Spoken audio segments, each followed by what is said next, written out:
History, as we know it, is a carefully woven tapestry of facts, events, and figures. But what if I told you that so much of it hangs on secrets? Not the grand, sweeping moments we read about in textbooks, but the quiet, hidden discoveries made in dusty archives, forgotten ruins, or even by pure accident. These are the moments that reshaped empires, rewrote science, and revealed truths so shocking they were buried for centuries. Picture this: a single artifact tucked away in a vault, a scrap of parchment overlooked for generations, or a chance encounter that unraveled everything we thought we knew. These aren't just footnotes, they're the invisible threads that pulled history in entirely new directions. Now, imagine holding a key to 30 of these world-altering secrets. 30 times when a hidden find didn't just change the story, it shattered it. Some were unearthed by relentless detectives of the past, while others slipped into the light by sheer luck. A cryptic map leading to a lost city, a diary exposing a royal conspiracy, a skeleton that rewrote human migration. Each one is a reminder that history isn't set in stone. It's a living, breathing puzzle, and sometimes the most important pieces are the ones we almost missed. This is a journey into the shadows of the past, where the truth was never meant to be found. We'll walk alongside archaeologists stumbling upon the impossible, historians decoding messages meant to stay hidden, and ordinary people who accidentally became time travelers holding the missing link in their hands. Some of these discoveries were celebrated, others were met with fear, denial, or even violence, because when the past speaks, it doesn't always whisper. Sometimes it screams. So, are you ready to uncover what history tried so hard to keep secret? Let's begin. The year was 1901 when divers off the coast of a tiny Greek island called Antikythera stumbled upon a shipwreck, one that had been lost to the sea for over 2,000 years. Among broken statues and corroded coins, they found a lump of bronze so encrusted with time that it barely stood out. But when archaeologists finally cracked it open, they didn't just uncover an artifact, they found a mystery that would take decades to solve. Inside was a complex system of gears, dials, and inscriptions, all precisely engineered. This wasn't a simple tool or ornament. It was a machine, one that defied every assumption about the technological limits of the ancient world. At first, scholars dismissed it as an oddity, maybe an astrolabe or navigational device. But as layers of corrosion were carefully removed, the truth became undeniable. The Antikythera Mechanism, as it came to be known, was nothing less than the world's first analog computer. Its interlocking gears could predict lunar phases, track the cycles of the Olympic Games, and even forecast solar eclipses with astonishing accuracy. This wasn't just advanced for its time, it was centuries ahead of anything else humanity would invent. The kind of precision engineering required to craft its mechanisms wouldn't reappear until the clocks of the 14th century. What makes this discovery so staggering isn't just its complexity, but what it reveals about the ancient Greeks. We think of them as philosophers and artists, not engineers capable of miniaturizing the cosmos into a handheld device. Yet here it was, a tangible reminder that history's narrative is always incomplete. The mechanism hints at a lost lineage of scientific thought, a school of craftsmanship that may have vanished with the Library of Alexandria. Who built it? How many others like it existed? And most haunting of all, what other breakthroughs did the ancient world achieve that we'll never know about? The Antikythera Mechanism forces us to rewrite the story of human innovation. It's a silent witness to a sophistication we never credited to its era, buried by time until sheer luck brought it back into the light. Every gear, every inscription is a whisper from the past, challenging us to question what else might be waiting hidden in the earth, the sea, or even plain sight, ready to shatter our assumptions all over again. In 1947, a young Bedouin shepherd named Muhammad Ed-Din Hib was searching for a lost goat near the cliffs of Qumran, close to the Dead Sea. What he found instead would rewrite entire chapters of religious history. As he tossed a stone into a narrow cave, he heard the unexpected sound of breaking pottery. Climbing inside, he discovered clay jars containing ancient leather scrolls, brittle with age but still legible. At the time, neither he nor the antiquities dealers who eventually bought them realized these were the first of what we now call the Dead Sea Scrolls, a collection of texts dating back over 2,000 years. What makes these scrolls so extraordinary isn't just their age, but what they contain. They include some of the earliest known copies of the Hebrew Bible, fragments of every book except Esther, written centuries before previously known versions. Comparing these texts to later manuscripts showed scholars something astonishing: how meticulously scribes had preserved the sacred words over generations, with only minor variations. But the scrolls also held surprises: previously unknown psalms, apocalyptic visions, and community rules from a Jewish sect called the Essenes, who may have hidden them during the Roman siege of Jerusalem in 70 CE.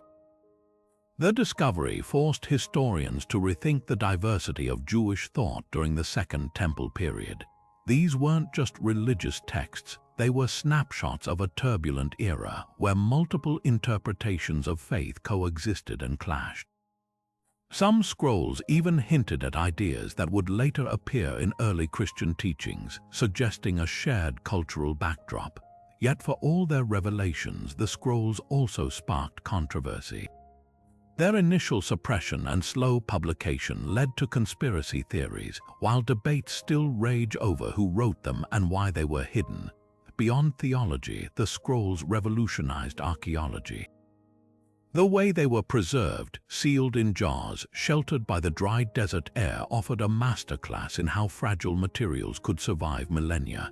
Modern techniques like carbon dating and multispectral imaging were later applied to them, setting new standards for analyzing ancient documents.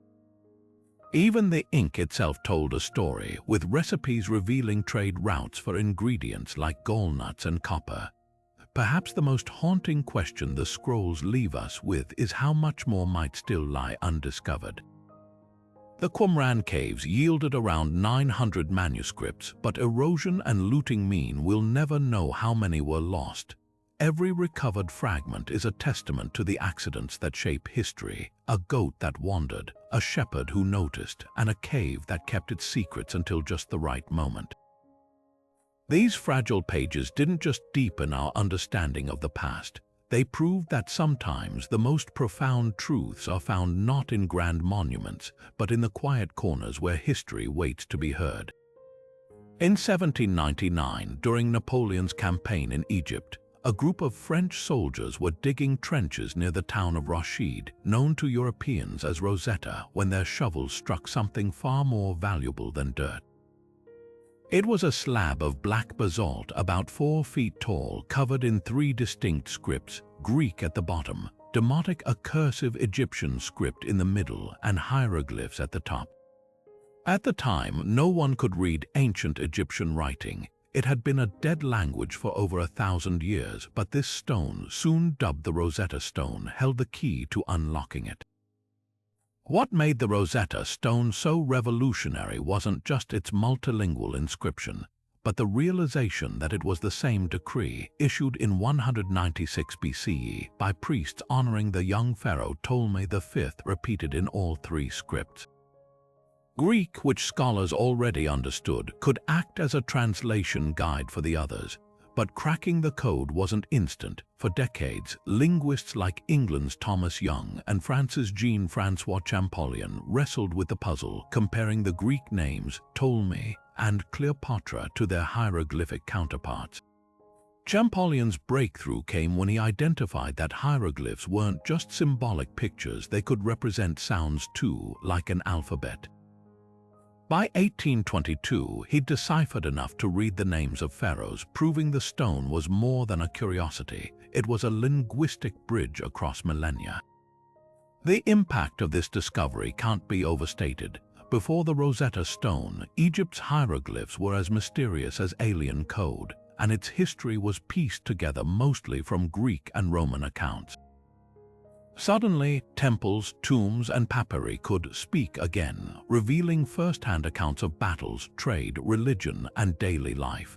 The stone didn't just translate words, it resurrected an entire civilization's voice. Kings like Ramses II, once known only from vague legends, now had their own recorded triumphs and decrees. Myths like the weighing of the heart in the Book of the Dead took on new depth when read in their original language. But the stone's legacy isn't just academic, it's also political. Captured by the British after Napoleon's defeat, it's been housed in the British Museum since 1802, sparking ongoing debates about cultural ownership. Egypt has repeatedly requested its return, arguing it's a national treasure, while the museum insists its global display serves broader education. This tension mirrors a larger question: who gets to tell history's story? Beyond hieroglyphs, the Rosetta Stone set a precedent for deciphering lost languages. It inspired later scholars to crack Linear B, Mayan glyphs, and cuneiform, proving that no script is truly indecipherable if you find the right key. Yet for all its fame, the stone reminds us how much still waits in the shadows. Over 90% of ancient Egyptian texts remain untranslated, and new discoveries, like the 2023 find of a similar trilingual stele in Spain, suggest there are always more doors to unlock. The Rosetta Stone didn't just solve a mystery, it taught us that history's secrets are never truly lost, just waiting for the right moment to be heard. In 1974, a farmer named Yong Jifa was digging a well near the city of Xi'an in China's Shaanxi province when his shovel struck something hard, something that wasn't earth or rock. As he and his brothers cleared the soil, they uncovered a life-sized clay head, its features still vivid after centuries underground. What began as a routine chore soon became one of the most stunning archaeological finds of the 20th century. The Terracotta Army, an entire battalion of sculptures buried to guard China's first emperor, Qin Shi Huang, in the afterlife. At first, local officials assumed the fragments were ancient pottery, but when archaeologists arrived, the scale of the discovery became clear. Stretching beneath the farmland were thousands of terracotta soldiers, each one unique, with individualized faces, hairstyles, and armor alongside horses, chariots, and weapons. This wasn't just a tomb, it was a meticulously crafted mirror of an imperial army, frozen in time since 210 BCE. The level of detail defied imagination: real bronze weapons, leather straps preserved in the clay, even the tread patterns on the statue's shoes. Qin Shi Huang hadn't just wanted an afterlife, he demanded an empire there too. The Terracotta Army didn't just rewrite Chinese history, it shattered assumptions about ancient burial practices. Before its discovery, scholars knew Qin Shi Huang as a ruler who unified China, standardized writing, and built early sections of the Great Wall. But the army revealed the extremes of his power and paranoia. Historical texts hinted at his obsession with immortality, yet no one anticipated this underground garrison, built by 700,000 laborers over decades. The site also exposed brutal truths: mass graves of workers, possibly silenced to protect the tomb's secrets, and traces of mercury poisoning, lending eerie credence to legends of rivers of liquid metal inside the emperor's still unexcavated central mausoleum. Technologically, the army showcased lost artistry. Each statue was fired in sections: legs, torsos, arms, then assembled with clay mixtures varying by body part for durability.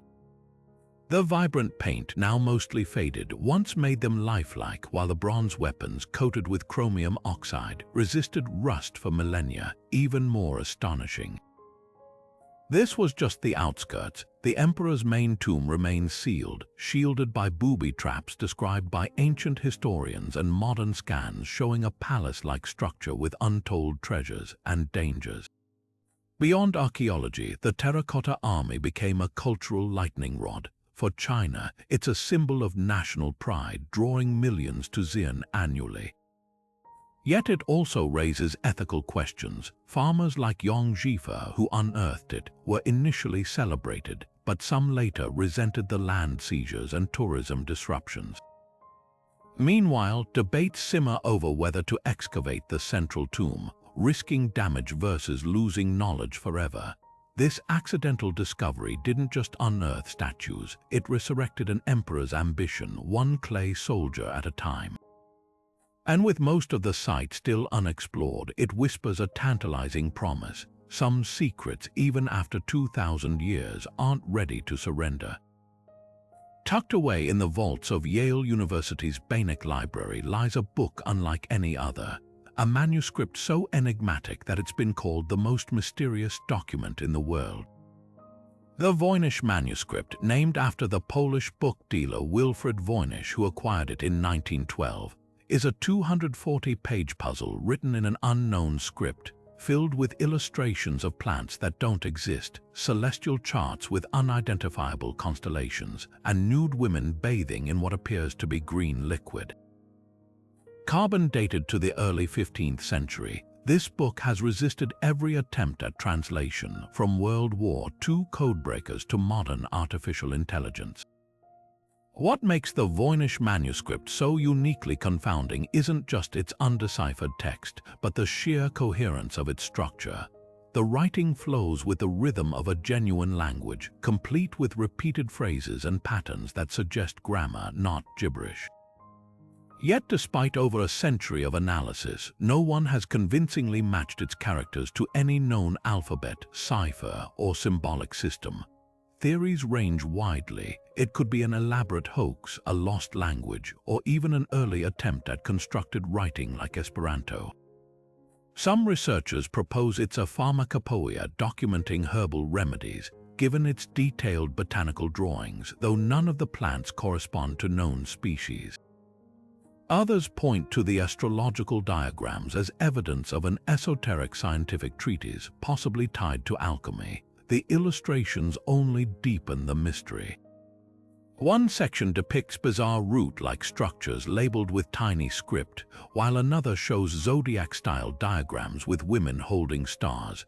Most haunting are the biological pages, chains of interconnected tubes and pods resembling microscopic organisms or even human anatomy, centuries before such detailed medical knowledge existed. If it's a medical text, why invent flora and celestial bodies? If it's a fantasy, why craft something so meticulously systematic? Even the manuscript's provenance is a riddle. Marginal notes in Latin suggest it once belonged to Holy Roman Emperor Rudolph II, who allegedly purchased it for 600 gold ducats, an astronomical sum. Later, it surfaced in the hands of Jesuits, then vanished until Voynich found it in an Italian monastery. But gaps in its ownership trail leave room for wild speculation, including ties to secret societies or even extraterrestrial origins. Modern technology has only added layers to the puzzle. In 2014, a study claimed to identify keywords like hellebore and juniper using statistical analysis, but these findings were later disputed. AI algorithms trained on hundreds of languages detect linguistic patterns, yet can't produce a single verified translation. Even the ink and pigments, while period appropriate, offer no clues they're as mundane as the text is extraordinary. The Voynich manuscript endures not just as a linguistic enigma, but as a mirror for our fascination with the unsolvable. Every generation projects its own obsessions onto its pages, from Renaissance alchemy to postmodern conspiracy theories. Perhaps its greatest lesson is how much we still don't understand about the past's capacity for innovation or deception. Until someone cracks its code, it remains a whispered challenge from history. Some secrets refuse to surrender. In 1936, workers digging near Baghdad uncovered a small, unassuming clay jar that would ignite one of archaeology's most heated debates. Roughly the size of a fist, the jar contained a copper tube housing an iron rod, all sealed with an asphalt plug. At first glance, it resembled ordinary ancient storage, until German archaeologist Wilhelm Koenig noticed something startling. The setup looked eerily like a primitive battery. Dubbed the Baghdad Battery, This 2,000-year-old artifact from the Parthian or Sasanian era suggested a possibility that defied conventional history. Electricity might have been harnessed centuries before its official discovery. The science behind Koenig's claim is surprisingly straightforward. When filled with an acidic liquid like vinegar or wine, the jar's copper and iron would create a chemical reaction, producing a small electric charge around 1 volt. Replicas built by researchers confirmed this effect, capable of generating enough current to electroplate objects with a thin layer of metal. Ancient gold and silver artifacts from the region sometimes show plating so fine it's hard to explain without some form of electrochemical technique. Could these jars have been power sources for craftsmen, or even used in religious rituals to produce mysterious tingling sensations? Skeptics, however, point out glaring gaps in the theory. No wires or conductors have been found alongside the jars, and ancient texts never mention electrical experiments. Some argue the vessels were simply for storing scrolls, with the asphalt acting as a preservative seal. Others propose they held sacred oils, noting that similar containers appear in Zoroastrian rituals. The most damning critique: only about a dozen of these batteries exist, a tiny sample for such a groundbreaking technology. If electricity was known, why isn't there more evidence? Yet the mystery deepens when you consider tangential clues. The ancient Greeks wrote of electric fish used to numb pain, suggesting awareness of bioelectricity. Roman medical texts describe gold-plated dental work, a process requiring precise metal adhesion. And in Egypt, the Dendera light, a temple carving showing bulb-like objects with snaking filaments, has fueled speculation about lost lighting technology. While most scholars dismiss these as symbolic or misread, they underscore how easily we underestimate past innovation. The Baghdad Battery sits at the crossroads of 2 historical narratives. One paints it as a fluke, a quirk of chemistry misinterpreted. The other dares to imagine a shadow lineage of forgotten science where sparks of knowledge flickered briefly before fading. Whether it was truly a battery or not, its legacy challenges us to ask, how many other ancient oddities might be fragments of lost understanding, waiting for someone to connect the dots? High above the arid plains of southern Peru, the truth about the Nazca lines remained invisible for centuries until the 20th century gave humanity the gift of flight. From the ground, these vast etchings in the desert appear as little more than shallow grooves, barely noticeable against the rocky terrain. But from an airplane, the full spectacle reveals itself. Colossal figures stretching hundreds of feet across the earth, depicting spiders, hummingbirds, monkeys, and geometric shapes so precise they seem drawn by giants. First documented in the modern era by Peruvian archaeologist Toribio Mejia Zesp in the 1920s, these geoglyphs only captured global attention when pilots in the 1930s began reporting strange landing strips visible only from the sky. The sheer scale of the Nazca lines defies logic. Created by the Nazca culture between 500 BCE and 500 CE, the designs were made by removing the dark, iron-rich surface stones to expose the lighter sand beneath, a technique requiring meticulous planning, yet leaving no surviving blueprints. How did they achieve such precision without aerial vantage points? Some researchers point to simple surveying tools, ropes, stakes, and scaled-up grids, while others speculate about the use of hot air balloons or kites, though no evidence supports this.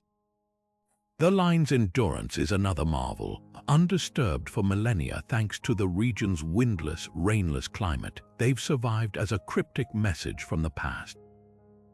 But what were they for? Theories range from the scholarly to the sensational. Many archaeologists argue they were ritual pathways walked during ceremonies to invoke water deities, a desperate plea to the gods in one of Earth's driest regions. This aligns with Nazca artifacts showing water-themed iconography and the fact that some lines converge around ancient aqueducts. Others suggest astronomical alignments, noting that certain glyphs mirror constellations visible during key agricultural cycles. Then there are the fringe ideas. Swiss author Erich von Däniken's 1968 book, Chariots of the Gods, catapulted the lines into pop culture by claiming they were alien landing strips or signals, a theory that persists despite overwhelming debunking. Modern astronomers have calculated that the lines, alignments with stars are no more consistent than chance, while the idea of extraterrestrial runways collapses under the fact that the soft desert surface couldn't support aircraft. The Nazca Line's true power lies in their ambiguity. Unlike tombs or temples, they resist easy interpretation, forcing us to confront how little we understand about the cultures that came before us. Recent discoveries like the 2019 identification of 143 new geoglyphs using AI-assisted imaging prove that even now we're still decoding their secrets. Perhaps their purpose wasn't singular but evolved over time, part sacred calendar, part communal art project, part enduring testament to human ingenuity.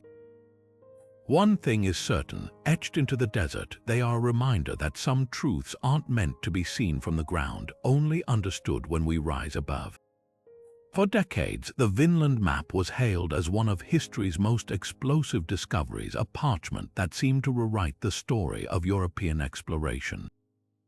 Unearthed in 1957 among a collection of medieval manuscripts, this yellowed document appeared to depict parts of North America, labeled as Vinland, over 50 years before Columbus set sail. If genuine, it would prove Norse explorers not only reached the continent first but also charted it, challenging the entire narrative of who discovered the New World. At first glance, the evidence seemed compelling. The map's depiction of Greenland's coastline matched modern knowledge, while its inclusion of Vinland, a land described in Norse sagas as rich with wild grapes, aligned with archaeological finds at Elance Orks Meadows in Newfoundland, the only confirmed Viking settlement in North America. The parchment itself was dated to around 1440, based on handwriting analysis, suggesting it could have been copied from even older sources. For historians, this was electrifying. Here, in faded ink, was potential proof that medieval cartographers knew of lands far beyond Europe, possibly through lost records from Viking voyages. But almost as soon as the map was unveiled, doubts emerged. The first red flag was the ink. Unlike medieval iron gall ink, which typically fades to brown, the Vinland Map's markings remained strikingly black. When scientists analyzed it in the 1960s, they found traces of anatase, a rare titanium dioxide compound not used in inks until the 20th century. Skeptics argued this was undeniable proof of a modern forgery. Someone had painstakingly crafted a fake, perhaps to inflate the value of the manuscript collection it accompanied.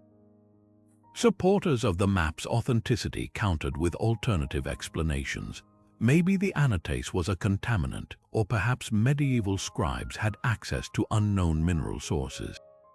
They pointed to the parchment itself, which carbon dating later placed between 1420 and 1440, matching the proposed era. Even the wormholes in the map aligned perfectly with those in a genuine 15th century book it was bound with, suggesting they'd been stored together for centuries. The debate took another twist in 2018 when high-resolution imaging revealed something startling. The map's ink showed signs of creeping into the parchment's cracks, a process called inorganic migration that typically takes centuries. This finding reignited hope among believers, though critics dismissed it as the work of a skilled forger replicating natural aging. Beyond scientific analysis, the Vinland Map forces us to confront bigger questions about historical truth. If it's real, why does no other medieval source mention Vinland as a mapped territory? The Norse sagas describe Leif Erikson's voyages, but they're vague on details, leaving room for doubt. If it's fake, who would go to such lengths, and why? Some speculate it was created to bolster Scandinavian nationalism, while others suggest a mid-century collector's elaborate hoax. What makes the Vinland Map so captivating isn't just the mystery of its origins, but what it reveals about our hunger for rewriting history. We want to believe in the underdog, the Vikings beating Columbus, the overlooked geniuses whose achievements were erased. Whether the map is genuine or not, its legacy endures as a mirror of our own biases, a reminder that every discovery is filtered through the lens of who tells the story. And until the next breakthrough, it remains suspended between fact and forgery, a tantalizing what-if etched in fading ink. Hidden for centuries in the vaults of Turin Cathedral, a single piece of linen has sparked one of history's most intense debates between faith and science. The Shroud of Turin, a 14-foot-long cloth bearing the faint but unmistakable image of a crucified man, first gained widespread attention in the 1300s when a French knight displayed it as the burial shroud of Jesus Christ. To believers, it's nothing short of divine, a miraculous imprint left by the resurrection. To skeptics, it's an elaborate medieval forgery. But what makes this relic so captivating isn't just the question of its authenticity. It's how modern technology has turned the shroud into a battlefield where carbon dating clashes with centuries of devotion. At first glance, the shroud's image is hauntingly detailed. The figure's wounds align precisely with biblical accounts of the crucifixion, lacerations from scourging, a puncture in the side consistent with a Roman spear, even what appear to be nail marks in the wrists and feet. More strikingly, the image isn't painted or dyed. In 1978, a team of scientists dubbed the Shroud of Turin Research Project STURP subjected it to years of testing, using ultraviolet photography, microchemical analysis, and spectral imaging. Their conclusion: the image wasn't created by any known pigment. Instead, it resembles a scorch, as if the cloth had been lightly burned by an unknown energy source, an enigma that defies replication even today. Then came the bombshell. In 1988, radiocarbon dating by 3 independent labs placed the shroud's origin between 1260 and 1390, squarely in the Middle Ages. For many, this seemed like definitive proof of a hoax, but almost immediately challenges emerged. Critics noted that the tested sample came from a corner of the shroud that might have been repaired after a fire in the 1500s, skewing the results. Others pointed to chemical contamination from centuries of handling, which could artificially age the linen.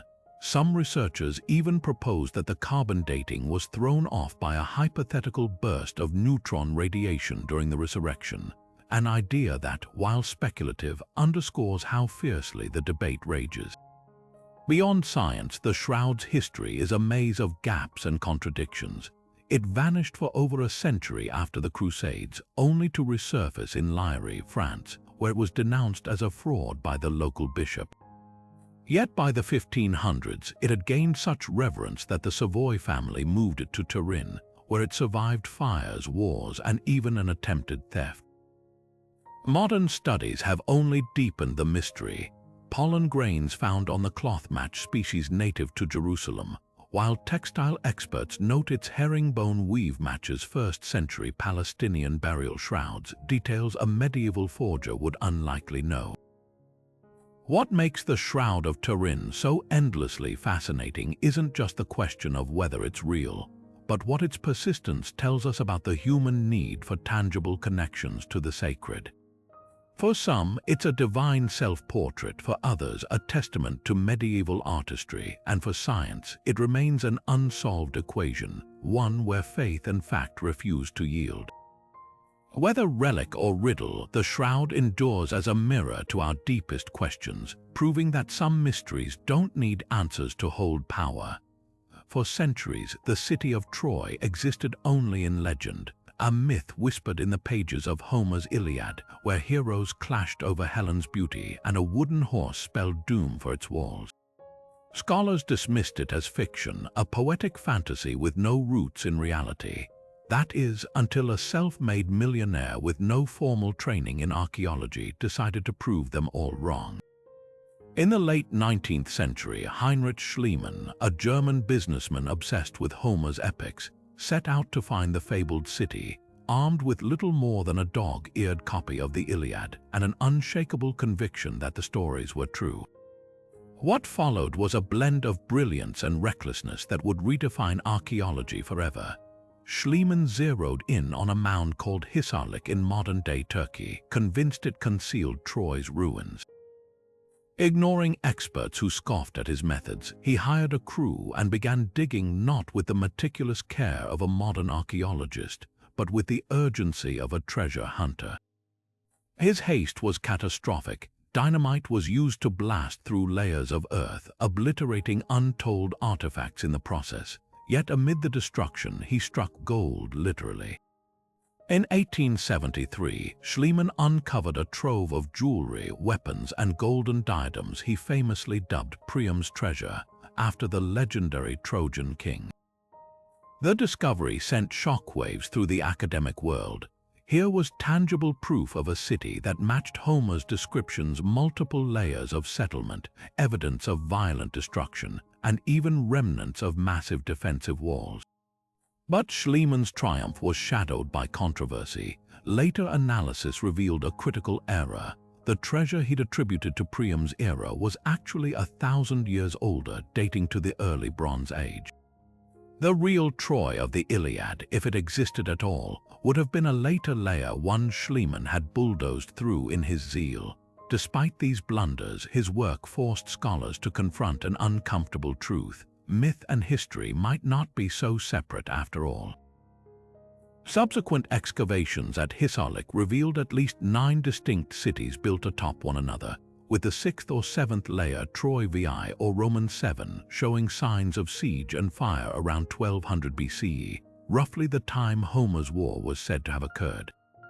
Arrowheads, sling stones, and scorch marks hinted at a violent end, while tablets referencing a place called Wilusa, possibly the Hittite name for Troy, tied the site to broader Mediterranean politics. Schliemann's legacy is a paradox. He was both a pioneer and a vandal, a man whose passion unlocked Troy's secrets even as his methods obscured them. Modern archaeologists have spent decades correcting his mistakes, painstakingly reconstructing the city's true history from the fragments he left behind. But his greatest contribution wasn't gold or glory. It was the audacity to believe that poetry could be a roadmap to the past. In proving Troy was real, he challenged us to rethink the boundaries between story and stone, reminding us that sometimes the most enduring truths begin as whispers in the dark. Beneath the ruins of Nineveh, the once glorious capital of ancient Assyria, lay a treasure that would rewrite our understanding of early civilization: not gold or jewels, but clay. In the 1850s, British archaeologist Austen Henry Layard and his team uncovered something extraordinary: tens of thousands of baked clay tablets, stacked floor to ceiling in the remains of a 7th century BC palace. This was the Library of Ashurbanipal, named after the scholar king who amassed it, and it contained the oldest known surviving library in the world. But these weren't just administrative records or dry inventories. Among them were myths, omens, medical texts, and most astonishingly, a nearly complete copy of the Epic of Gilgamesh, a story once thought lost to time. The sheer scale of Ashurbanipal's collection is staggering. Over 30,000 tablets have been recovered so far, covering everything from astronomy to law, but it's the literary and scientific texts that truly dazzle. The Epic of Gilgamesh, inscribed in delicate cuneiform, tells the story of a king's quest for immortality, a narrative so ancient it predates Homer's Odyssey by over a millennium. Before its rediscovery, scholars had only fragments of Mesopotamian mythology. Here was the full epic, complete with its haunting flood narrative that eerily parallels the story of Noah's Ark. The implications were profound, proof that certain myths transcended cultures, evolving over centuries. Beyond literature, the library preserved cutting-edge medical knowledge. One tablet details a remedy for glaucoma using crushed gallstone and honey, while others outline surgical procedures or list symptoms of diseases like epilepsy. What's remarkable isn't just the sophistication, it's the systematization. These weren't random notes, they were early attempts at creating standardized medical textbooks organized by ailment and treatment. Some even include what we'd now call doctor's notes, with scribbles like, "This remedy worked for so and so" in the margins, offering a glimpse of real-world practice. The library also reveals Ashurbanipal's unique obsession with knowledge. Unlike other conquerors who hoarded wealth, he ordered his scribes to collect and copy texts from across Mesopotamia, often boasting in his inscriptions that he could read the intricate script of the ancients. His agents scoured temples and private collections, sometimes borrowing originals with no intention of returning them. This wasn't just vanity, it was a deliberate act of cultural preservation, ensuring that even if a city burned, its wisdom wouldn't vanish. Yet the library's survival is as much luck as design. When Nineveh fell in 612 BC, invaders torched the palace. Ironically, the fire that destroyed the city baked the clay tablets, hardening them for millennia. Had they remained unbaked, they'd have crumbled to dust. Today, the library's contents are still being deciphered, with new translations revealing everything from early mathematics to musical notation. Each tablet is a whisper from a world that knew more, questioned more, and recorded more than we ever imagined, a reminder that even in antiquity, the hunger to understand was as human as the stories we told around the fire. Standing alone on the most remote inhabited island on Earth, the massive stone faces of Easter Island's Moe have silently witnessed one of history's most baffling societal collapses. Carved between the 13th and 16th centuries by the Rapa Nui people, these towering figures, some weighing over 80 tons, were more than just sculptures. They were sacred conduits between the living and the dead, embodiments of ancestral power meant to watch over the island's villages. But the real mystery isn't just how a civilization with no metal tools or wheels moved these giants across miles of rugged terrain. It's what their silent, toppled forms tell us about the cost of unchecked ambition. For years, scholars assumed the Rapa Nui dragged the Moe on wooden sledges, a theory seemingly confirmed by the island's deforested landscape. But recent experiments suggest a more ingenious method. The statues might have been walked into place. By rocking them side to side with ropes, teams could have maneuvered the Moe upright in a motion resembling a human stride. This technique, passed down through oral tradition, aligns with local legends that the statues walked to their platforms. Yet even this feat of engineering pales next to the Moe's most startling secret. Many of them aren't just heads. Buried torsos extend deep underground, covered in intricate carvings that hint at a lost symbolic language. The Moe's grandeur, however, masks a darker narrative.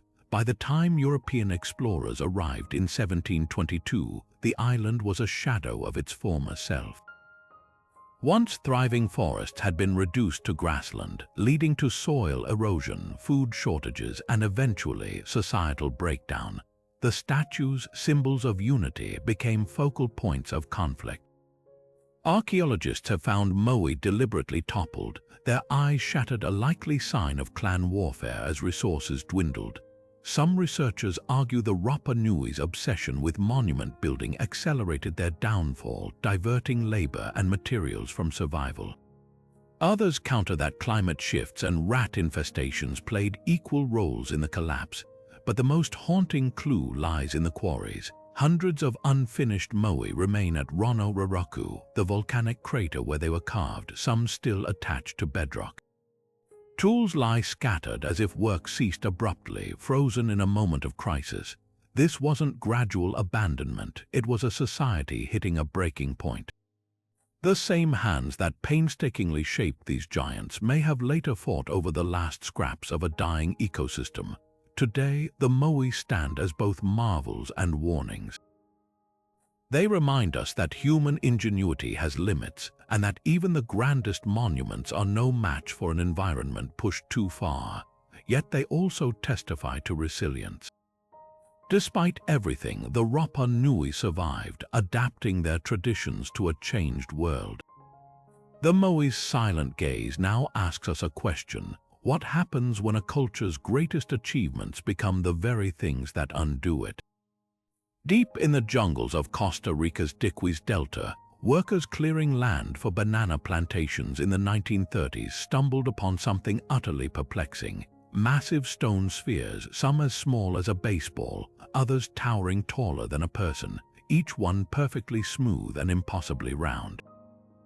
Scattered across the landscape like marbles dropped by giants, these artifacts, now known as the Dickwys spheres, were so precisely crafted that modern engineers using laser measurements found near flawless symmetry in their curves. But here's the real mystery. They were carved by a civilization with no written records, no metal tools, and no known motive. Who made them and why? The sphere's origins trace back to the Chiraqui culture, which thrived between 700 and 1500 CE.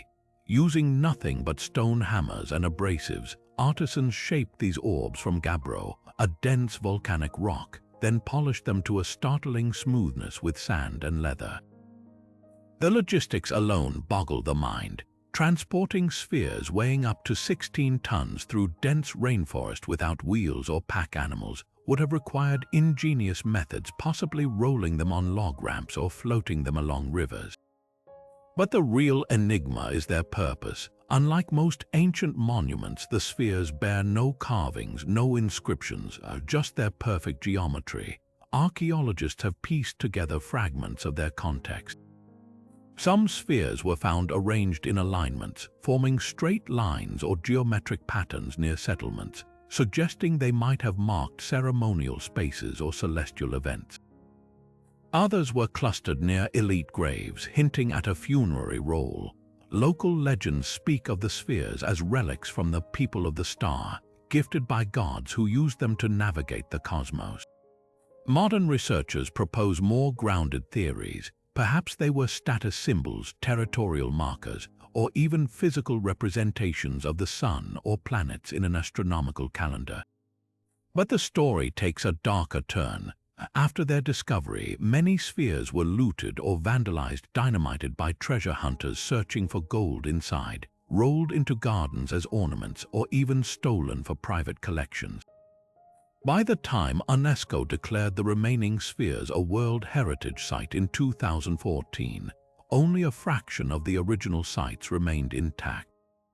Today, their scattered locations, some still half buried in mud, others displayed in museums, serve as a stark reminder of how quickly cultural heritage can vanish when greed outpaces curiosity. What lingers most about the Dickwys spheres isn't just their unanswered questions, but what they reveal about human ingenuity in the absence of written history. Without a Rosetta Stone to decode their meaning, they stand as silent witnesses to a civilization's ambition, artistry, and possibly their cosmology. Every perfect curve whispers the same challenge. Sometimes the past doesn't want to be solved, just remembered. The heat of the Egyptian desert had baked the Valley of the Kings for millennia, hiding its secrets beneath layers of sand and silence, until one man's obsession cracked it open. In November 1922, British archaeologist Howard Carter stood before a sealed doorway stamped with the insignia of Tutankhamun, a pharaoh so obscure most Egyptologists had dismissed him as a footnote. Carter's patron, Lord Carnarvon, had nearly given up after years of fruitless digging, but with one final season of funding, the team uncovered what would become the most intact royal tomb ever found. As Carter chiseled a small hole in the door and held his lantern inside, Carnarvon asked if he could see anything. The now legendary reply, "Yes, wonderful things." What followed was a revelation.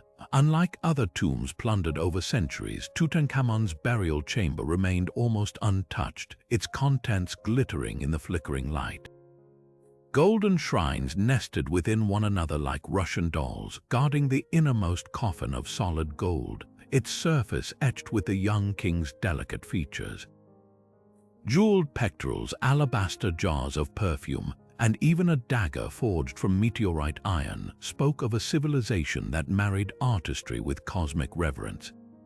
But it was the sheer intimacy of the objects that stunned scholars' childhood toys, a folding stool for campaigns and bouquets of withered flowers left by mourners. This wasn't just a tomb, it was a time capsule of a life cut short at 18, frozen in grief and splendor. Yet the discovery also birthed one of history's most enduring myths, the curse of the pharaohs. When Carnarvon died months later from an infected mosquito bite, newspapers blamed supernatural retribution, citing a supposed inscription warning of death to those who disturbed the king's rest. The truth was less dramatic. No such curse was found in the tomb, and Carter himself lived another 16 years. But the legend persisted, fueled by the era's fascination with the occult and the eerie coincidence of other expedition-linked deaths. Modern analysis suggests a likelier culprit: toxic molds or pathogens sealed in the tomb for millennia, a biological hazard mistaken for divine wrath. Beyond the gold and gossip, Tutankhamun's legacy reshaped Egyptology. His tomb provided the first complete blueprint of a pharaoh's burial rites, from the intricate layering of shrines to the symbolic placement of artifacts. The painstaking cataloging of over 5,000 objects set new standards for archaeological documentation, while the global media frenzy democratized Egypt's history, making it a shared fascination rather than an academic niche. Even the boy king's overlooked reign gained new significance. CT scans in 2010 revealed he likely died from complications of malaria and a broken leg, ending speculation of murder. His fragile frame, riddled with genetic disorders from royal inbreeding, became a cautionary tale of power's price. Tutankhamun's treasures now draw millions to Cairo's Grand Egyptian Museum, but their greatest gift is the humility they impose. For all its grandeur, the tomb reminds us how little we truly know. 95% of the valley's tombs have been found, yet scans suggest hidden chambers may still lie undiscovered, perhaps even Nefertiti's resting place. Carter's discovery didn't just fill museums, it left us with a question whispered in gold and hieroglyphs: how many other wonders wait, not lost but sleeping? In 1513, an Ottoman admiral named Piri Reis assembled one of the most puzzling artifacts in cartographic history, a world map pieced together from 20 different sources, some dating back to the time of Alexander the Great. Rediscovered in 1929 at Istanbul's Topkapi Palace, this fragmented parchment shows coastlines with eerie precision, but one detail defies all logic: the depiction of Antarctica's northern shores centuries before the continent was officially discovered. And not just Antarctica, but Antarctica without ice. The implications are staggering. Modern scans confirm that beneath its frozen shell, Antarctica's coastline matches the contours on Piri Reis's map with unsettling accuracy. How could a 16th-century cartographer have known what lay buried under miles of ice? The map's own inscriptions offer clues. Piri Reis credited part of his work to the maps of the ancients, possibly referencing lost Alexandrian or Phoenician charts. Some researchers point to the advanced astronomical knowledge of civilizations like the Minoans or seafaring cultures like the Polynesians, who might have ventured farther than we assume. Others propose even wilder theories that the map preserves fragmented knowledge from a pre-Ice Age civilization, one obliterated by cataclysm. Skeptics argue the landmass might represent a distorted South America, citing similar shapes on other period maps. But this doesn't explain why Piri Reis's version includes mountain ranges roughly where modern sonar reveals Antarctica's subglacial peaks. Nor does it account for his notes describing a warm, habitable region, something Antarctica hasn't been for at least 12,000 years. What makes the map even more enigmatic is its technical sophistication. The projection accounts for the Earth's curvature, a concept not formally developed in Europe until centuries later. Piri Reis also correctly placed the Amazon source rivers long before European explorers navigated them. These details suggest a transmission of knowledge far more extensive than our textbooks acknowledge, perhaps through the Silk Road's scholarly exchanges or the vast networks of Arab and Indian navigators. The Piri Reis map forces us to confront uncomfortable gaps in our understanding. If it's accurate, who first charted these lands, and if those records existed, why were they lost? For now, the map hangs in Turkey's Museum of the Ancient Orient, a silent challenge to our assumptions. It whispers of a world where history's victors weren't the only ones drawing the maps, where fragments of truth might still lurk in the margins, waiting to be read. Buried beneath a dusty hill in southeastern Turkey, the truth about human civilization lay hidden for 12,000 years, until a shepherd's wandering flock uncovered something impossible. In the 1990s, German archaeologist Klaus Schmidt began excavating a site locals called Göbekli Tepe, where scattered stone fragments hinted at something extraordinary below. What he unearthed would force historians to tear up their oldest chapters, a sprawling complex of massive stone circles, each one carved with intricate animal reliefs and towering T-shaped pillars weighing up to 20 tons. The structures were old, not just ancient, but older than the invention of the wheel, older than pottery, older even than farming itself. Dating to around 9,600 BCE, Göbekli Tepe predates Stonehenge by 6 millennia and the pyramids by 7. This wasn't just a temple, it was a time capsule from a world we thought we understood, one that shouldn't have existed. The sheer scale of Göbekli Tepe dismantles everything we thought we knew about early societies. Conventional wisdom holds that agriculture came first, that only after humans settled down to farm could they spare the labor and resources for monumental projects. But here, hunter-gatherers with no permanent settlements, no domesticated animals, and only rudimentary tools somehow quarried, carved, and transported these megaliths across miles of rugged terrain. The pillars themselves are a marvel. Some stand 16 feet tall, adorned with bas-reliefs of foxes, scorpions, and vultures so detailed they seem to writhe in the torchlight. Even more astonishing, this wasn't a one-off. At least 20 such circles have been identified, layered atop one another like a prehistoric palimpsest, each deliberately buried by its builders before a new one was erected. Why go to such lengths? The answer might lie in the carvings. Many depict predatory or venomous creatures, leading some researchers to suggest these were places of ritual and reckoning, where early humans confronted their fears through symbolism, perhaps even forging collective identity in the process. What makes Göbekli Tepe truly disruptive isn't just its age, but what it implies about cultural evolution. If hunter-gatherers could organize enough labor to build these complexes, did religion, not agriculture, drive the shift toward settled life? The site's layout supports this radical idea. Evidence of large-scale feasting, butchered animal bones, and remnants of beer hints that these gatherings may have planted the seeds of domestication. People didn't start farming because they had to, they did it to sustain the sacred.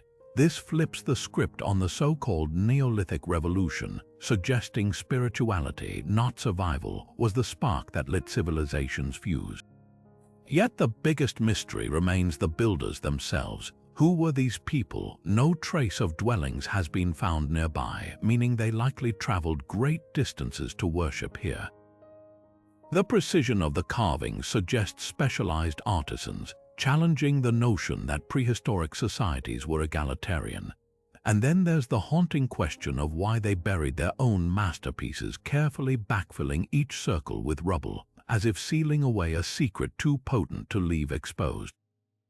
Göbekli Tepe doesn't just rewrite history, it dares us to question the very foundations of progress. It's a reminder that the past is far stranger and far more sophisticated than we ever imagined.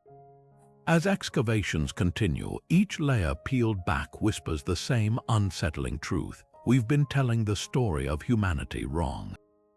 And if we got this part so deeply mistaken, what else might be waiting underground, ready to upend everything again? In the quiet Suffolk countryside of 1939, as Europe teetered on the brink of war, a curious landowner named Edith Pretty made a decision that would rewrite England's early history. She hired archaeologist Basil Brown to investigate a series of mysterious mounds on a property called Sutton Hoo, Low, grassy hills locals long dismissed as Viking graves or natural formations. What Brown uncovered beneath the largest mound sent shockwaves through academia. The ghostly outline of an 89-foot-long ship, its wooden hull long rotted away but its form preserved in stained sand like a phantom etched into the earth. At its center lay a treasure so lavish it would become known as England's Tutankhamun, a king's ransom of gold, weaponry, and artifacts that opened a window into the shadowy world of 7th-century Anglo-Saxon rulers. The hoard itself was staggering, a decorated helmet of iron and bronze, its face mask eerily resembling a winged creature, became an instant icon of the Dark Ages. A heavy gold belt buckle inlaid with intricate zoomorphic designs showcased craftsmanship rivaling anything from Byzantium. Byzantine silver spoons inscribed in Greek, a lyre with delicate fittings, and a purse lid adorned with cloisonné garnets all spoke of a culture far more connected and sophisticated than historians had believed.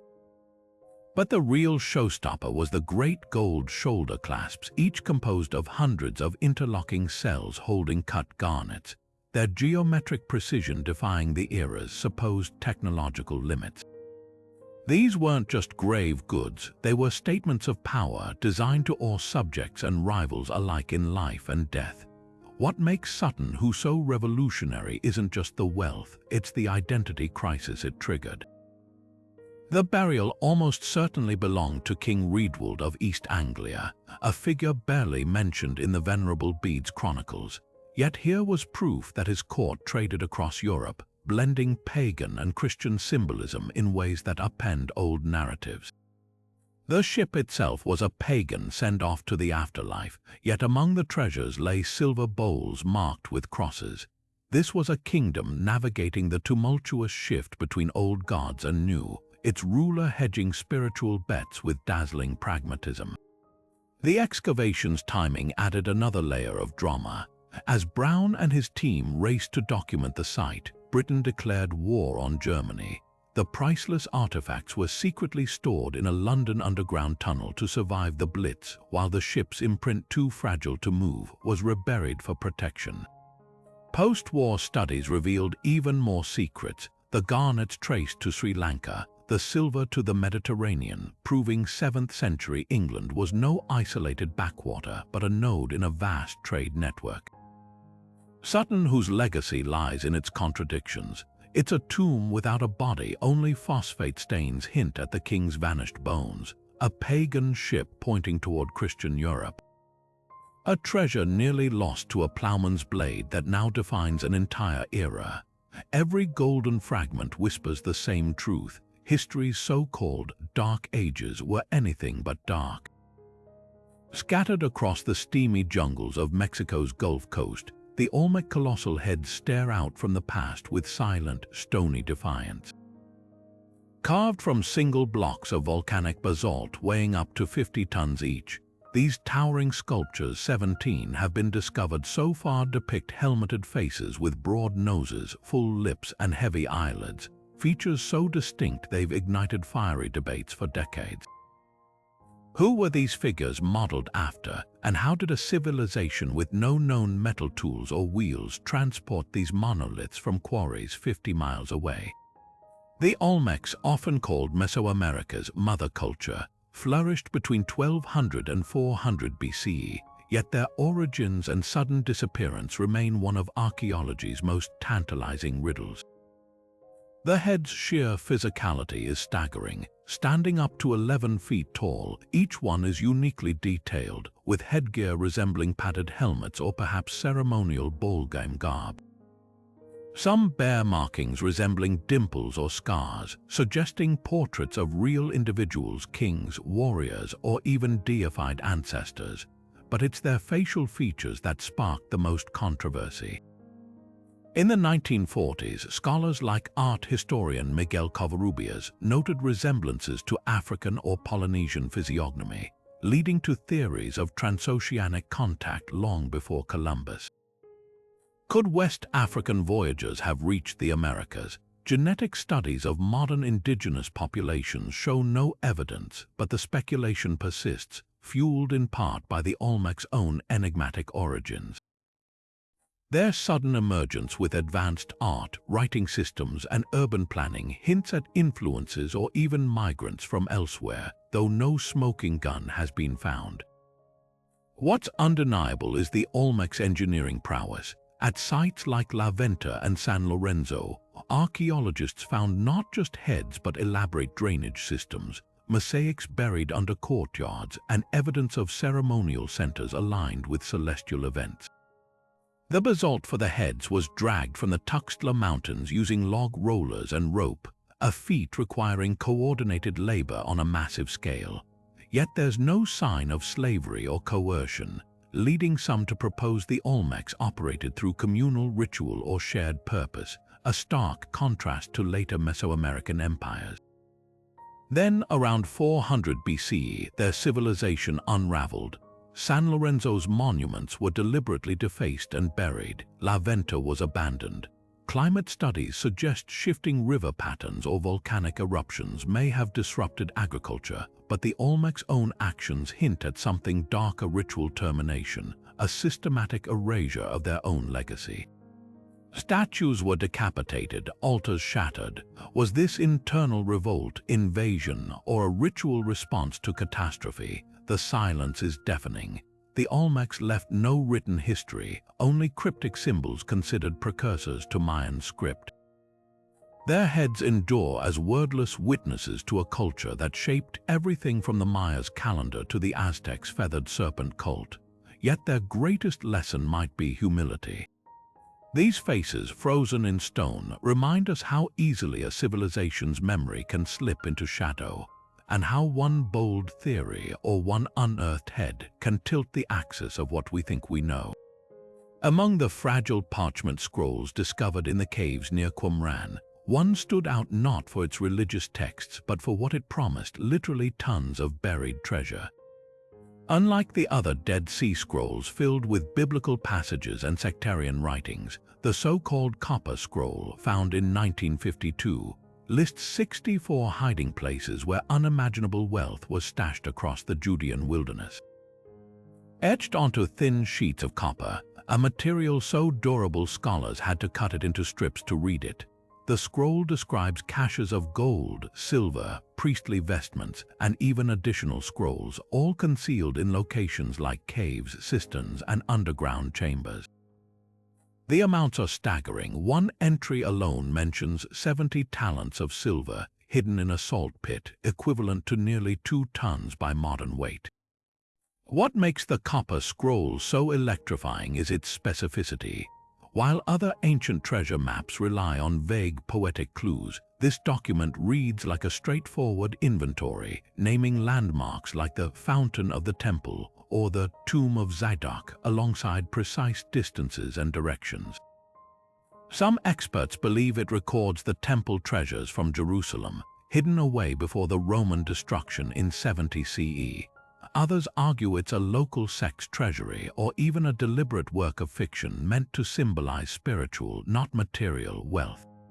But the scroll's corrosion-resistant medium suggests its creators intended it to last, raising the tantalizing possibility that these riches still lie untouched, waiting in the blistering heat of the desert. Modern treasure hunters have taken the scroll's clues seriously. Expeditions armed with ground-penetrating radar and satellite imagery have scoured wadis and ruins, following descriptions like "in the cavity of the old house of tribute" or "under the staircase of the upper cistern." Yet every dig has come up empty. Some locations have vanished under modern construction, while others may have been misread due to shifts in ancient place names. A few tantalizing finds, like a 1st-century jug hidden in a Jerusalem sewer, hint that parts of the list could be real, but the motherlode remains elusive. The scroll's greatest mystery may be linguistic. Written in a unique dialect mixing Hebrew and Greek, its phrasing is riddled with odd abbreviations and cryptic references that defy exact translation. One entry mentions a hiding place in the Desolation Valley that is under the mouth of the fountain, while another alludes to a tithe vessel in the pit adjacent to the northern entrance. Without knowing which landmarks survived 2,000 years of erosion and urbanization, the directions are as clear as a mirage. Is the copper scroll a genuine treasure map or an elaborate allegory? The debate rages on, but for archaeologists, the real treasure might be the scroll itself, a physical link to a time when desperate hands scrambled to protect sacred wealth from invading armies. Every scrape of the trowel in the Judean hills carries the faint hope of solving history's most tantalizing scavenger hunt, where the prize isn't just gold, but the chance to rewrite our understanding of a civilization's final frantic days. Tucked away in the Cairo Museum's dusty storage cases, a tiny wooden artifact from ancient Egypt seems utterly unremarkable until you take a closer look. Discovered in 1898 during an excavation of the Saqqara burial site, this 6-inch-long object dating back to 200 BCE resembles a bird in profile, complete with a beak and feather-like markings. But there's something peculiar about its design. The wings aren't shaped like those of a bird in flight. Instead, they're thick, angled, and eerily reminiscent of an aircraft's airfoil. Dubbed the Saqqara bird, this artifact has sparked a debate that cuts to the heart of how we view ancient innovation.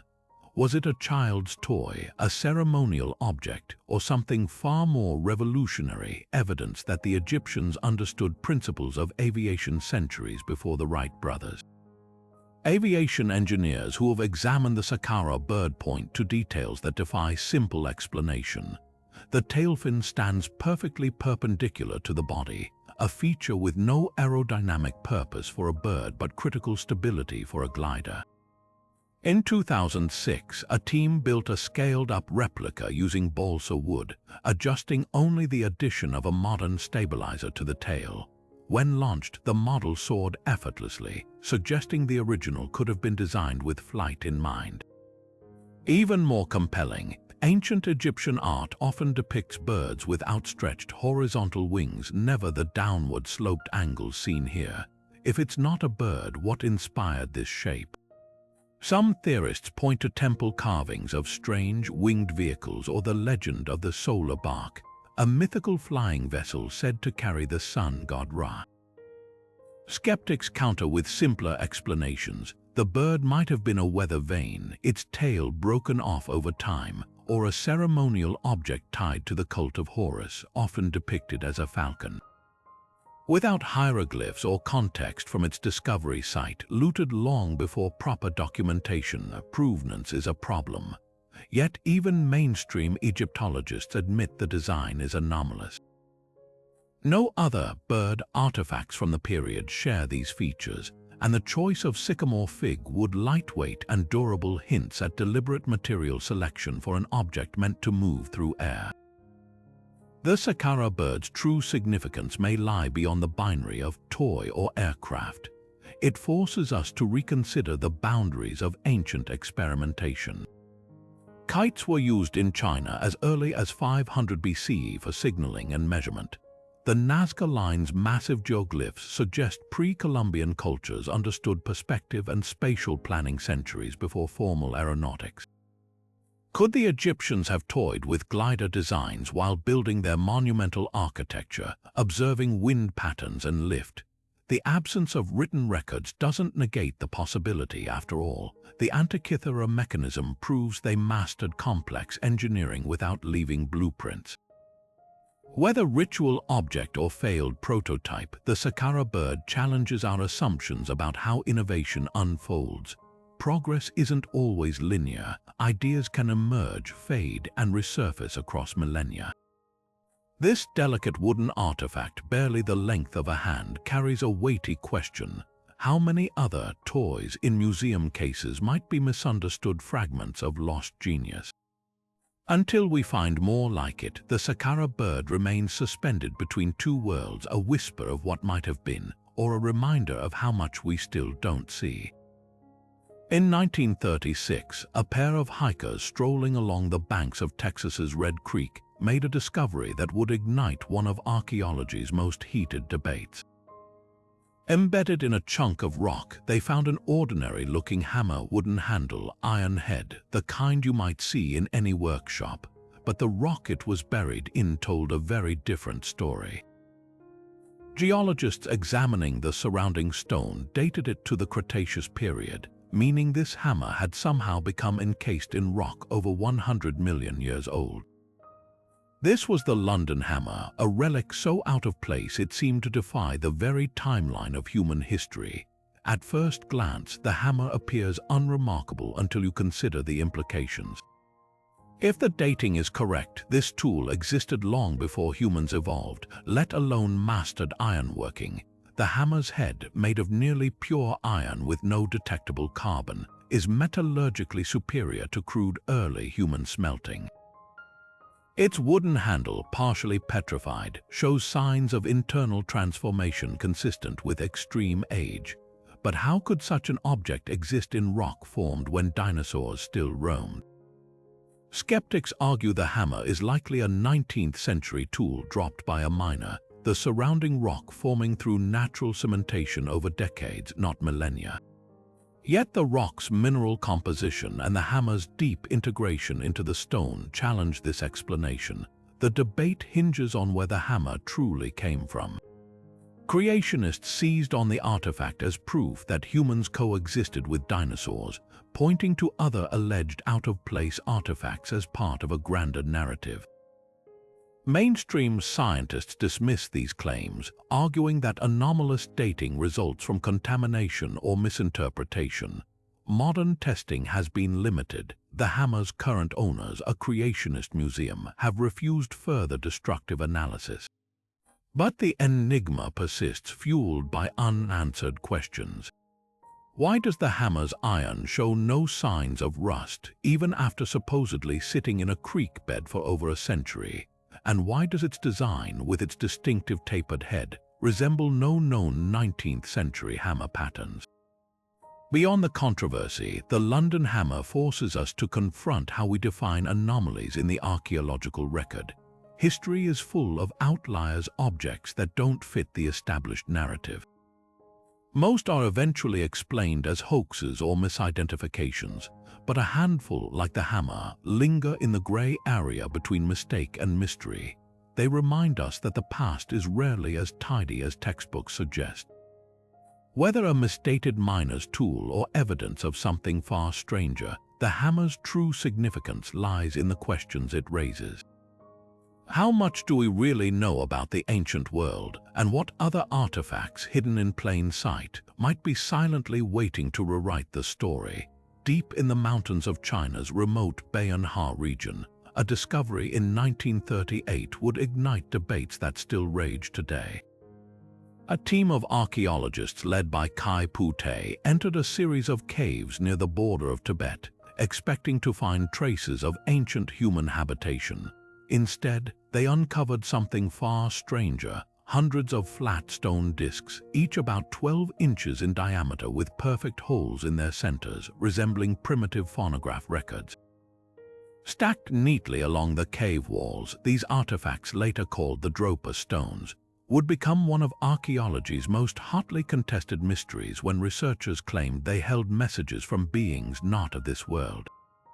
According to the controversial account, closer examination revealed the discs were covered in microscopic grooves that spiraled outward from the central hole like the threads of a screw. When magnified, these grooves allegedly formed a series of tiny hieroglyphics unlike any known writing system. A Beijing professor named Tsum Amnui reportedly spent years deciphering them before concluding they told an astonishing story: the tale of a spacecraft that crashed in the region 12,000 years ago, its alien occupants, the Dropa, stranded and ultimately blending with local tribes. The inscriptions supposedly described their homeworld, their journey, and their struggle to survive in a harsh, unfamiliar land. Mainstream archaeologists dismiss the entire story as an elaborate hoax or miscommunication. No reputable scientific journal published Tsum Amnui's findings, if they ever existed. The original discs vanished during China's political upheavals in the mid-20th century, leaving only photographs and second-hand accounts. Skeptics argue the stones were likely ceremonial by discs, a known Neolithic artifact They're inscriptions, nothing more than natural weathering or tool marks. Even the name Dropa raises red flags. It bears no relation to any documented ethnic group in the region. Yet whispers of the stones persist, fueled by odd details. Russian researchers in the 1960s claimed to have analyzed one disc and found unusual metallic properties, including high cobalt content and traces of unknown alloys. Local legends in the Bayernha region speak of small, yellow-skinned beings who descended from the clouds long ago. The Ham tribe who inhabit the area do have distinct physical features, unusually short stature and large, slanted eyes, that some fringe theorists cite as potential evidence of ancient hybridization. The Dropa stones exist in a limbo between myth and potential revelation. If genuine, they could rewrite human history as proof of extraterrestrial contact millennia before recorded civilization. If fabricated, they remain a fascinating case study in how easily archaeology can be hijacked by sensationalism. Either way, their legacy endures as a cautionary tale about the fragile line between groundbreaking discovery and wishful thinking, and a reminder that some of history's most tantalizing secrets may live on only in the shadows of doubt. High in the Andes, overlooking the ancient Inca capital of Cusco, the fortress of Sacsayhuaman stands as a monument to engineering so precise it borders on the impossible. Its massive limestone blocks, some weighing over 100 tons, fit together like pieces of a three-dimensional puzzle, interlocking with jagged edges that somehow form seamless joints. Even today, after centuries of earthquakes and weathering, not a single blade of grass, let alone a human tool, can slip between these stones. The sheer scale of Sacsayhuaman's walls defies logic. The largest block, known as the Stone of 12 Angles, is a masterclass in stonework, its complex facets aligning perfectly with neighboring stones despite their irregular shapes. How did the Inca, who lacked iron tools, wheels, or even a written language, achieve such accuracy? Traditional explanations point to meticulous hammering with harder stones or the use of sand to slowly grind surfaces flat. But the precision goes beyond simple craftsmanship. Some joints curve in multiple planes, requiring mathematical foresight that rivals modern masonry. Theories abound. Some propose the Inca used a forgotten softening technique, perhaps with plant acids, to mold stones like clay. Others suggest they employed advanced string and plumb line techniques to map each block's unique contours. The walls' zigzag patterns, mirroring the toothed lightning bolts of the Inca god Illapa, hint at a deeper purpose. Perhaps Sacsayhuaman wasn't just a fortress, but a ceremonial space where architecture and cosmology fused. Yet the mystery deepens when you consider the logistics. These stones were quarried miles away, dragged uphill without beasts of burden, then fitted with tolerances measured in millimeters. The effort would strain even modern engineers. Spanish chroniclers, awestruck by what they saw, claimed the walls must be the work of giants or demons. Today, they remain a silent rebuke to our assumptions about ancient technology, proof that precision isn't the exclusive domain of the modern world. Walking the labyrinthine corridors of Sacsayhuaman, you're left with a humbling thought. Perhaps the Inca knew secrets we've yet to rediscover. Every seamless joint whispers the same question: what other marvels did they master that history forgot? Unearthed in 1908 amid the ruins of the Minoan Palace of Phaistos on Crete, a clay disc the size of a dinner plate sits encased behind museum glass, its secrets taunting linguists for over a century. The Phaistos disc, baked hard around 1700 BCE, isn't just an artifact, it's a cipher wrapped in an enigma. Both sides spiral inward like a coiled serpent, stamped with 45 distinct symbols, running figures, shields, bees, and even a tattooed head arranged in groups that seem to pulse with hidden meaning.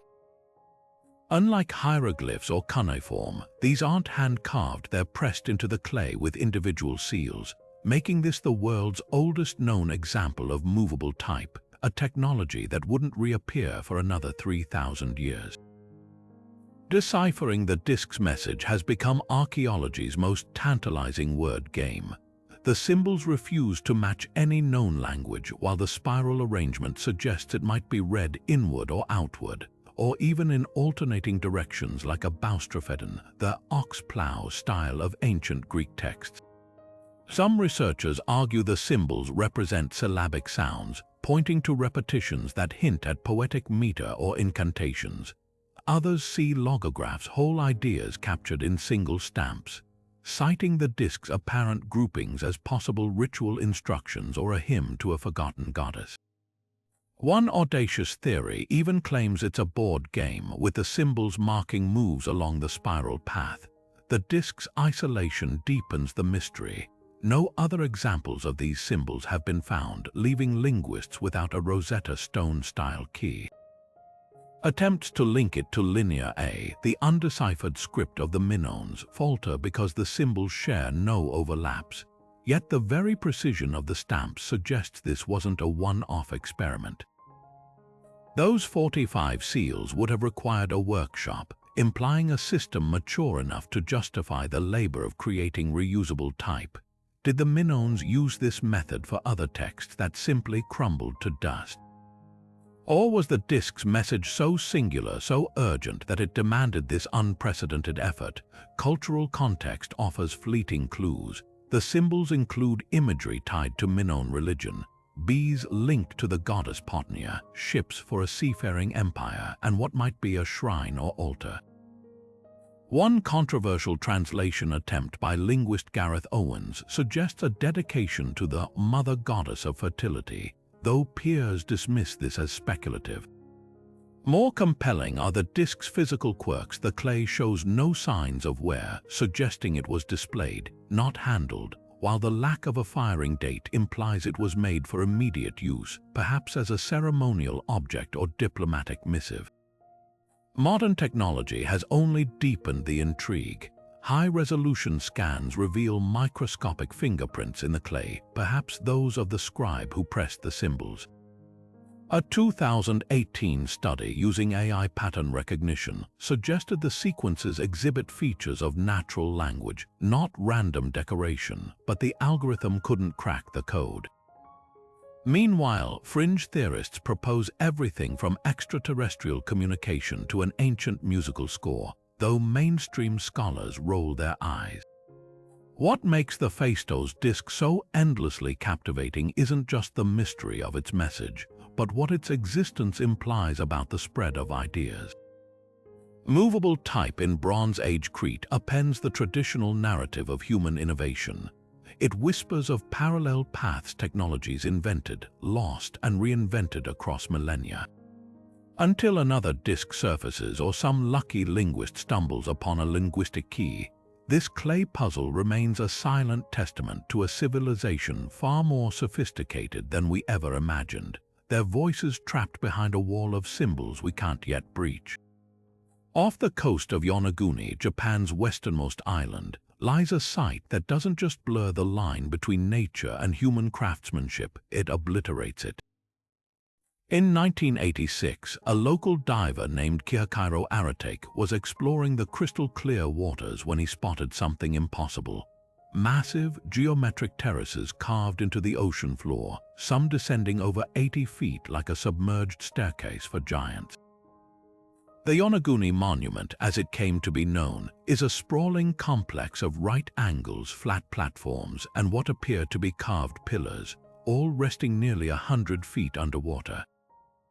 But here's the controversy that's divided experts for decades. Is this a natural geological wonder, or the remnants of an ancient civilization swallowed by the sea 12,000 years ago? Marine geologists like Robert Skock of Boston University argue that the monument is simply a breathtaking example of sandstone erosion. The region's seismic activity, they point out, fractures rock along clean plains, creating the illusion of deliberate carving. The sandstone here is layered, prone to splitting into blocks that resemble man-made masonry when viewed from certain angles.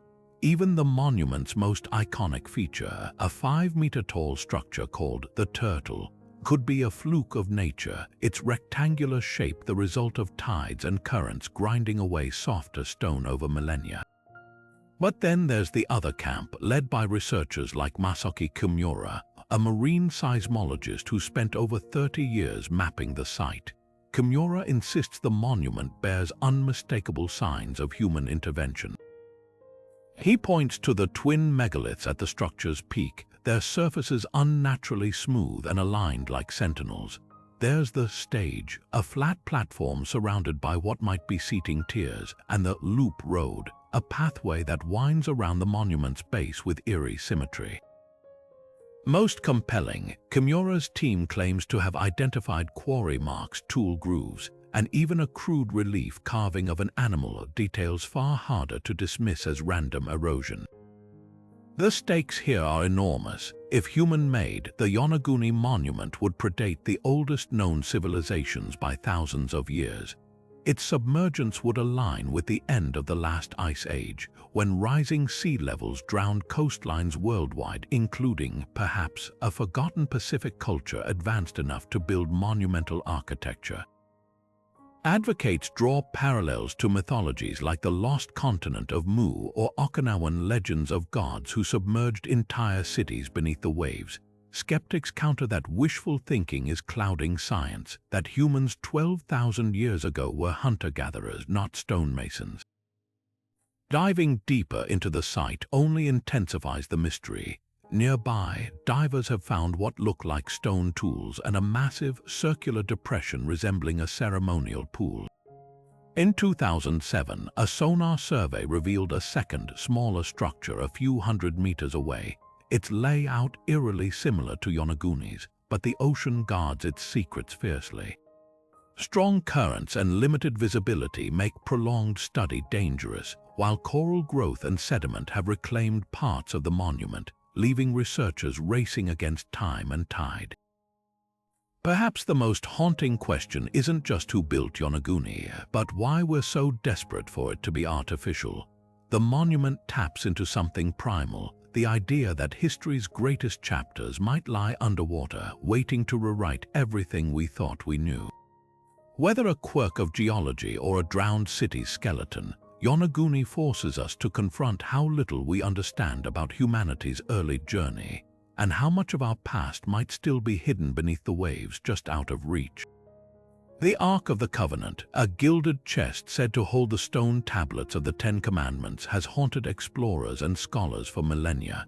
Described in the Bible as radiating divine power capable of leveling armies, it vanished from recorded history after the Babylonian sack of Jerusalem in 586 BCE.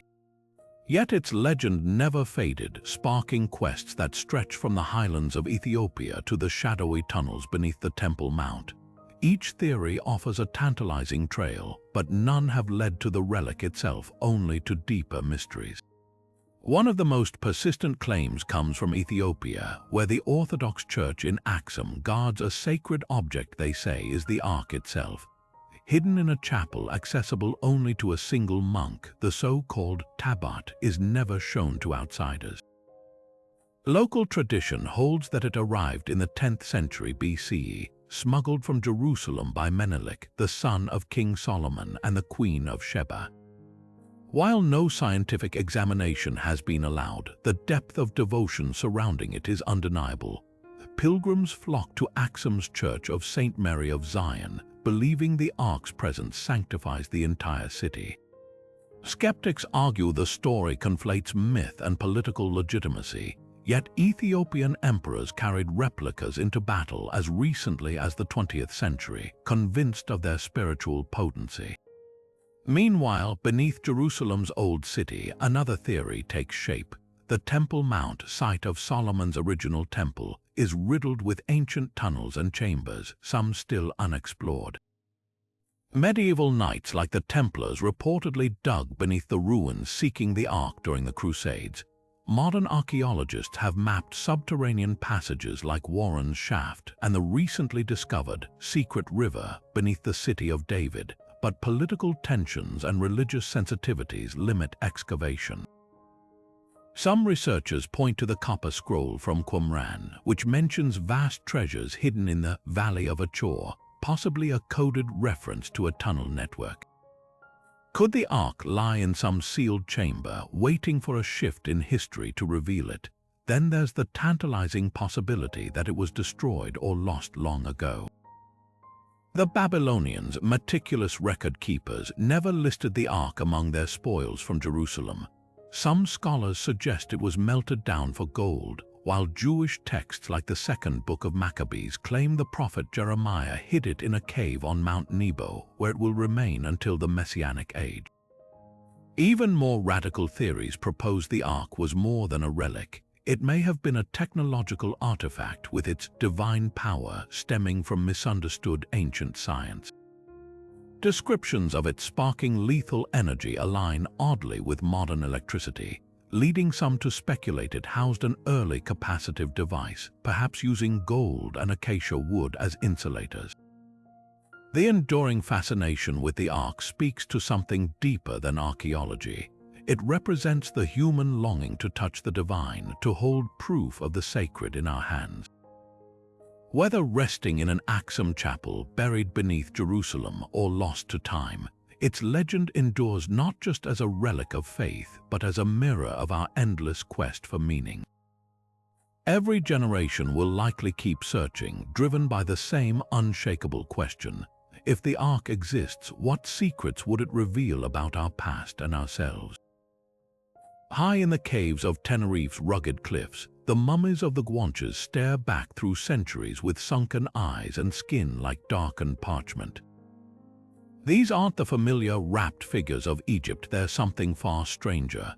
Preserved by the dry Canary Island winds, their bodies curl in fetal positions, wrapped in goat hides and sealed with resin, some still bearing traces of red ochre painted in cryptic patterns.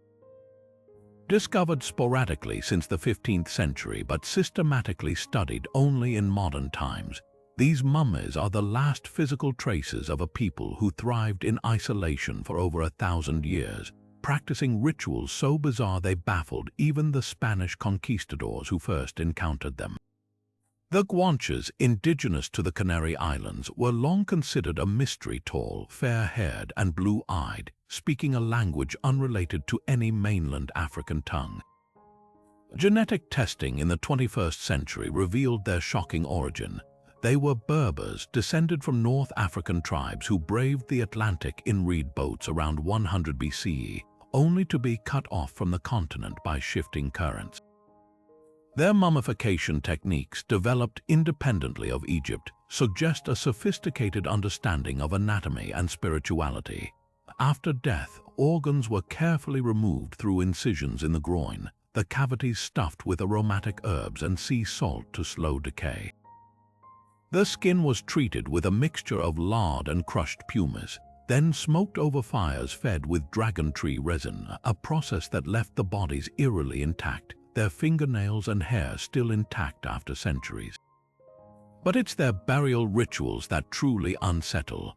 In the Cave of the Dead on Gran Canaria, archaeologists found mummies arranged in circles, their heads pointing inward toward a central altar heaped with goat skulls and pottery filled with congealed milk.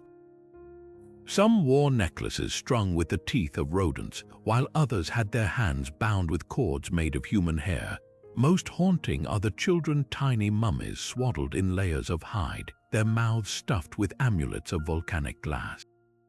Spanish chroniclers wrote that the Guanches believed these offerings would guide their souls through a labyrinth of caves to the underworld, where a god shaped like a giant crow would weigh their deeds. Modern excavations have unearthed even darker secrets. In 2016, scans of a mummy dubbed the Druid revealed fractures along his ribs and skull, injuries consistent with ritual sacrifice. Legend speaks of the Guanches throwing chosen victims into a sacred chasm called the Abyss of the Ancestors during droughts, believing their screams would summon rain. Nearby caves hold piles of bones marked by stone blades, some showing signs of cannibalism, though whether ceremonial or survival-driven remains debated. The Guanches story is one of tragic collision. By the 15th century, Spanish invaders, hungry for slave labor and farmland, systematically erased them. Their language vanished, their monuments were dismantled to build churches, and their mummies once venerated were ground into mumia powder, a medieval European cure-all. Today, fewer than 300 Guanche mummies survive in museums, their DNA quietly rewriting history. They stand as ghostly ambassadors of a lost world, where the line between reverence and oblivion was as thin as the hides wrapping their bones. Every preserved eyelash, every ritual scar whispers the same warning. Civilizations can be forgotten twice, first by conquest, then by time. Buried in the rose-red cliffs of southern Jordan, the ancient city of Petra lay forgotten by the outside world for over 600 years until one determined explorer followed a trail of local legends straight into history's embrace. In 1812, Swiss adventurer Johann Ludwig Burckhardt disguised himself as an Arab scholar, adopting the name Sheikh Ibrahim to infiltrate regions closed to Europeans. Traveling from Syria to Cairo, he heard Bedouin tribes speak of a lost city, hidden in the desert canyons, accessible only through a narrow, treacherous gorge.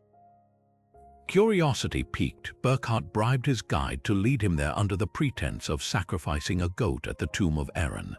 What he emerged into was no mere ruin, but a metropolis carved entire from living rock, its temples and tombs glowing like embers in the desert sun. Petra's engineering is as breathtaking as its artistry. The Nabateans, a nomadic Arab tribe who settled here around the 4th century BCE, transformed the sandstone cliffs into a thriving trade hub by mastering water in a land that had none. They chiseled intricate channels and cisterns into the rock, harvesting every drop of seasonal rain to sustain a population of 30,000. The famous treasury, Petra's most iconic facade, is just the beginning. Beyond its sprawl amphitheaters, royal tombs, and even a monastery perched atop a mountain, all hewn from the same crimson stone. The city's wealth came from controlling the incense trade routes, taxing caravans carrying frankincense and myrrh from Arabia to the Mediterranean. At its peak, Petra was a cosmopolitan crossroads where Greek, Egyptian, and Persian influences fused into Nabatean art, evident in the hybrid columns and winged lion sculptures adorning its walls. Yet Petra's disappearance from history is as dramatic as its rise. After a devastating earthquake in 363 CE crippled its water systems, the city gradually emptied, its secrets guarded by local Bedouin tribes who mythologized it as a place of jinn and curses. Medieval crusaders briefly occupied it, leaving behind a lone Latin inscription, but by the Ottoman era, even its memory had faded in the West. Burckhardt's rediscovery ignited a frenzy of exploration and exploitation. 19th century archaeologists dynamited tomb entrances searching for treasure, while T.E. Lawrence of Arabia fame later lamented the looting of Petra's artifacts. Modern technology has peeled back more layers of the mystery. Satellite imaging reveals unexplored structures beneath the sand, while LiDAR scans show entire neighborhoods still buried. In 2016, drone footage uncovered a massive ceremonial platform hidden in plain sight, suggesting Petra's ceremonial heart may be twice as large as once thought. Meanwhile, the city's original name remains unknown. Petra is Greek for rock. The Nabateans may have called it Rakhmu. Today, UNESCO protects Petra, but challenges persist. Erosion from rain and wind threatens the soft sandstone, while tourism's footfall wears down ancient steps. Yet even as crowds flood the sick gorge at dawn to see the treasury glow pink in sunrise, much of Petra remains untouched. 90% of the city is still unexcavated, its deepest secrets locked in the rock, waiting for the next adventurer, or perhaps another 600 years of silence. What whispers might still echo through those carved halls, if only we knew how to listen? Deep in the sands of southern Iraq, buried beneath the ruins of a civilization far older than Mesopotamia's famed cities, archaeologists uncovered something that defies easy explanation. At the ancient Ubaid sites dating back 7,000 years, long before the rise of Sumer, a collection of terracotta figurines emerged from the dust, their features chillingly unlike anything else from the era. These weren't the usual fertility goddesses or animal totems. These statues depicted slender, reptilian humanoids with elongated heads, almond-shaped eyes, and lizard-like features, some cradling infants with the same otherworldly traits. The Ubaid lizardmen, as they've come to be called, aren't just artifacts, they're a riddle wrapped in sun-baked clay, challenging our understanding of humanity's earliest artistic impulses. What makes these figurines so unsettling is their specificity. Unlike abstract prehistoric art, the Ubaid statues display meticulous anatomical detail, scaled shoulders, tapered limbs, and postures that suggest ritual or reverence. Some figures wear helmets adorned with what appear to be goggles, while others clasp their hands in gestures eerily reminiscent of prayer. The craftsmanship is deliberate, intentional. These weren't doodles in clay, but careful renderings of something the Ubaid people saw, imagined, or perhaps even encountered. And they're not rare. Hundreds have been found across sites like Eridu and indicating these serpentine figures held a significant, recurring role in Ubaid culture. Theories about their purpose range from the scholarly to the sensational. Mainstream archaeologists propose they represent deities or shamanic symbols, possibly tied to water worship, a logical focus for a culture dependent on the Tigris and Euphrates.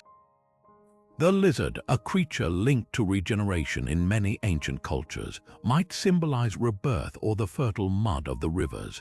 Others suggest they're ancestor figures, stylized to merge human traits with the resilience of reptiles. But then there are the fringe interpretations. Ancient astronaut theorists point to the figurines' uncanny resemblance to modern, gray alien descriptions, proposing their evidence of prehistoric extraterrestrial contact.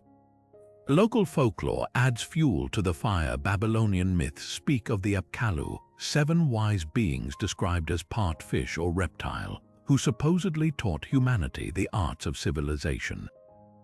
Could the Ubaid statues be early depictions of these entities? The mystery deepens when you consider the Ubaid culture itself. Flourishing between 5500 and 4000 BCE, they were among the first to experiment with irrigation, pottery wheels, and communal architecture. Their society laid the groundwork for Sumer, yet their art stands apart. No other contemporary culture produced anything like the lizardmen. Even more puzzling, the statues abruptly vanish from the archaeological record as Sumerian influence grows, replaced by the anthropomorphic gods we know from cuneiform tablets. It's as if an entire belief system was erased or absorbed and transformed beyond recognition. Modern technology has done little to crack the code. Thermoluminescence dating confirms their age, but the clay offers no clues about their creator's intent. X-rays reveal no hidden structures, just the hollow interiors of coiled clay. Perhaps the most haunting aspect is the children. Several figurines depict reptilian infants being nursed or held, their oversized eyes staring blankly from millennia-old arms.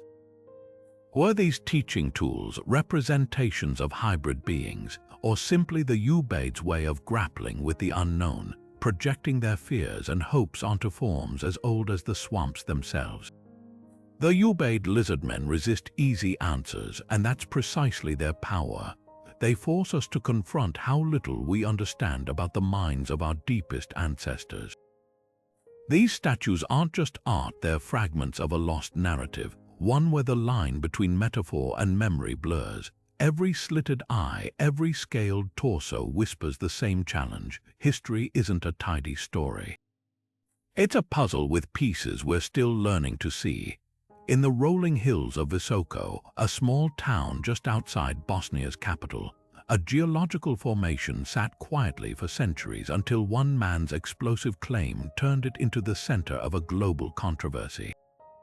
In 2005, amateur archaeologist Semir Osmanagic declared that what locals had long called Visochika Hill wasn't a hill at all, but the largest pyramid on Earth, part of a sprawling ancient complex rivaling Giza. Dubbed the Bosnian Pyramid of the Sun, this massive landform, along with nearby Pyramid of the Moon and Pyramid of the Dragon, ignited a firestorm of debate. Osmanagic's team reported geometric symmetry, aligned cardinal orientations, and even an energy beam emanating from the site. Claims that drew crowds of believers and left mainstream archaeologists shaking their heads.